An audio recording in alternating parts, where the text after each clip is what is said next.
Bank apprenticeship join అవ్వాలా?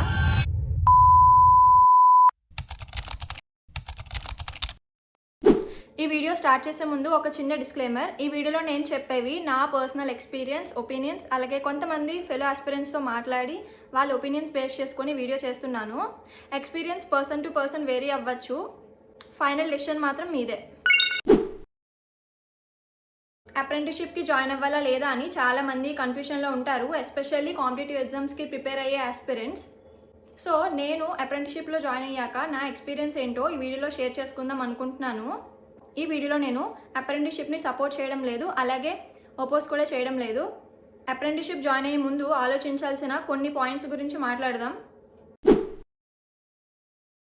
ముందు stipend గురించి మాట్లాడుకుందాం. మంత్లీ 15,000 రూపీస్ స్టైఫండ్ ఉంటుంది. ఈ 15,000 రూపీస్ కోసం మనం ఏమిస్తున్నాం? మన టైమా, మన ఎనర్జీయా, మన ప్రిపరేషనా?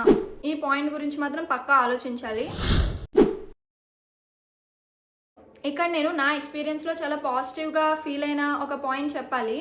జాయిన్ అవ్వక ముందు నాకు కొంచెం భయం ఉండేది, లైక్ స్టాఫ్ ఎలా ఉంటారో, లైక్ ఎలా మాట్లాడతారో, ఎలా ట్రీట్ చేస్తారో అని చెప్పి. బట్ లిటరల్లీ జాయిన్ అయ్యాక నేను చాలా సర్ప్రైజ్గా ఫీల్ అయ్యా. ఎందుకంటే మేడమ్స్ అండ్ సర్స్ చాలా ఫ్రెండ్లీగా ఉన్నారు. నార్మల్గా అందరితో ఎలా మాట్లాడతారో అలానే మాట్లాడారు. మనకి వర్క్ నేర్పిస్తారు, అలాగే డౌట్స్ ఏమైనా ఉంటే చెప్తారు. నేను జాయిన్ అయ్యే ముందు ఎలా ఇమాజిన్ చేసుకున్నానో యాక్చువల్ ఎన్వైర్న్మెంట్ దానికన్నా చాలా కంఫర్టబుల్గా అనిపించింది. ప్రాక్టికల్గా చూస్తే అప్రెంటిస్‌షిప్‌లో డిఫరెంట్ టైప్స్ ఆఫ్ వర్క్స్ ఉంటాయి. అకౌంట్స్ ఓపెనింగ్, కస్టమర్స్తో మాట్లాడడము, ఫీడ్బ్యాక్స్ తీసుకోవడము, యాప్స్ ఇన్స్టాల్ చేయడము, స్కానింగ్ వర్క్ చేయడము, కస్టమర్స్కి కాల్స్ చేయడము, loans related follow ups, CKYC related works, ఇలా రకరకాల వర్క్స్ ఉంటాయి. సో ఈ వర్క్స్ అనేవి డిఫికల్ట్ అని నేను చెప్పట్లేదు, కానీ రోజంతా ఆక్యుపైడ్గా ఉండే అవకాశం మాత్రం ఉంటుంది. కస్టమర్గా మనం బ్యాంక్కి వెళ్ళి చూసేదానికంటే బ్రాంచ్లో జరిగే వర్క్స్ చాలా ఉంటాయి. ఇప్పుడు కాంపిటేటివ్ ఎగ్జామ్స్కి ప్రిపేర్ అయ్యే వాళ్ళకి సంబంధించిన పాయింట్, ఆఫీస్ అయ్యాక బ్యాంక్ అయ్యాక వెంటనే మనం స్టడీ మోడ్లోకి వెళ్ళలేము. ట్రావెలింగ్ ఉంటుంది, ఇంటికి రావాలి, కొంచెం రెస్ట్ కావాలి, అలాగే కొన్నిసార్లు కొంచెం మెంటల్గా టైర్డ్ అనిపించవచ్చు. కాబట్టి ఆటోమేటిక్గా స్టడీ టైం అనేది తగ్గిపోతుంది. కొంతమంది అప్రెంటిస్‌షిప్ చేస్తూ జాబ్స్ని క్రాక్ చేస్తారు, అది నిజమే. కానీ నేను చెప్పాలనుకుంటున్న పాయింట్ అది కాదు. క్వశ్చన్ ఏంటంటే మీ ప్రిపరేషన్ క్వాలిటీ ఎలా ఉంటుంది? ఎందుకంటే ఫుల్ డే ప్రిపేర్ అయ్యే ఛాన్స్ ఉంటే ప్రిపరేషన్ ఒకలా ఉంటుంది, అదే వర్క్తో పాటు ప్రిపేర్ అవ్వాలంటే ప్రిపరేషన్ ఇంకో రకంగా ఉంటుంది. కానీ ఆఫీస్ రెస్పాన్సిబిలిటీస్ వచ్చాక ఆ ప్లాన్ని ఫాలో అవడం కొంచెం కష్టం అనిపించవచ్చు. కాబట్టి జాయిన్ అయ్యే ముందు నేను సమ్హౌ మేనేజ్ చేసేస్తా అని కాకుండా, నేను ఈ ప్యాటర్న్ని అంటే ఈ రొటీన్ని 12 months కంటిన్యూ చేయగలనా, ఇది ఆలోచించడం చాలా ఇంపార్టెంట్. ఇక్కడ నేను నా ఒపీనియన్ చెప్పాలి. నా ఒపీనియన్ మాత్రమే కాదు, నేను మాట్లాడిన కొంతమంది ఫెలో ఆస్పిరెంట్స్ కూడా నాకు ఇదే పాయింట్ చెప్పారు. ఈ అప్రెంటిస్‌షిప్ అనేది 12 months కదా, ఇది కొంచెం నాకు డ్యూరేషన్ అనేది ఎక్కువ అనిపించింది. సో వాళ్ళకి కూడా అలానే అనిపించింది. 6 months ఉంటే కూడా చాలా వరకు నేర్చుకోవాల్సినవి నేర్చుకోవచ్చు. సో అలాగా కొంత టైం అనేది ప్రిపరేషన్కి ఉంటుందని చాలామంది చెప్పారు.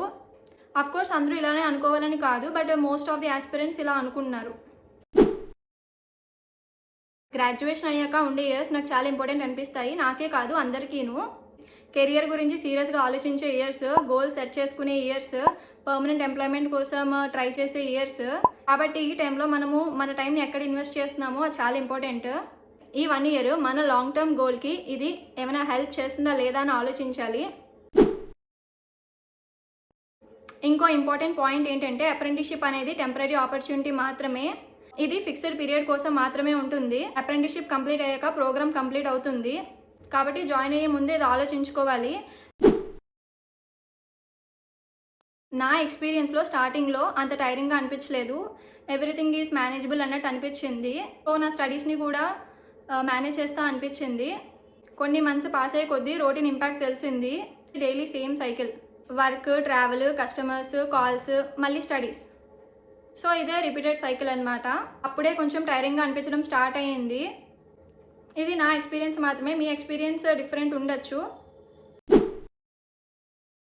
నా ఒపీనియన్ ప్రకారము ఇన్కమ్ కావాలనుకున్న వాళ్ళు అప్రెంటిస్‌షిప్ హెల్ప్ఫుల్ అవ్వచ్చు. అలాగే బ్యాంకింగ్ ఎన్వైర్న్మెంట్ ఎలా ఉంటుందో చూడాలనుకునే వాళ్ళు అప్రెంటిస్‌షిప్ హెల్ప్ఫుల్ అవ్వచ్చు. కానీ కాంపిటేటివ్ ఎగ్జామ్స్ మీద ఫుల్ ఫోకస్ పెట్టాలనుకునే వాళ్ళైతే జాయిన్ అయ్యే ముందు 1-2 సార్లు ఆలోచించడం చాలా ఇంపార్టెంట్.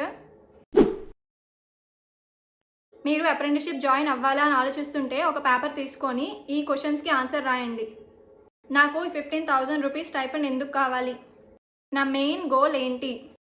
1 ఇయర్ తర్వాత నేను ఎక్కడ ఉండాలనుకుంటున్నాను? ఈ అప్రెంటిస్షిప్ నా గోల్కి హెల్ప్ చేస్తుందా లేదా నా గోల్ని పోస్ట్పోన్ చేస్తుందా? ఈ క్వశ్చన్స్కి ఆనెస్ట్గా ఆన్సర్స్ చెప్పగలిగితే మీ డెసిషన్ కూడా ఈజీ అవుతుంది. వీడియో ఎండ్ చేయడానికి ముందు ఒక క్వశ్చన్. 1 ఇయర్ తర్వాత మీరు ఎక్కడ ఉండాలనుకుంటున్నారు? ఆ గోల్కి అప్రెంటిస్షిప్ హెల్ప్ చేస్తే జాయిన్ అవ్వండి, లేదంటే ఇంకోసారి ఆలోచించండి. నేను అప్రెంటిస్షిప్ని జాయిన్ అవ్వద్దు అని చెప్పట్లేదు, కానీ జాయిన్ అయ్యే ముందు ఆపర్చునిటీ కాస్ట్ని క్యాలిక్యులేట్ చేయండి. ఈ 12 మంత్స్ని ఎక్కడ ఇన్వెస్ట్ చేస్తున్నారు ఆ ఆన్సర్ తెలిస్తే మీకు డెసిషన్ ఈజీ అవుతుంది. నా ఎక్స్పీరియన్స్ బట్టి నాకు ఇలా అనిపించింది. మీ ఒపీనియన్ ఏంటో కామెంట్స్లో చెప్పండి.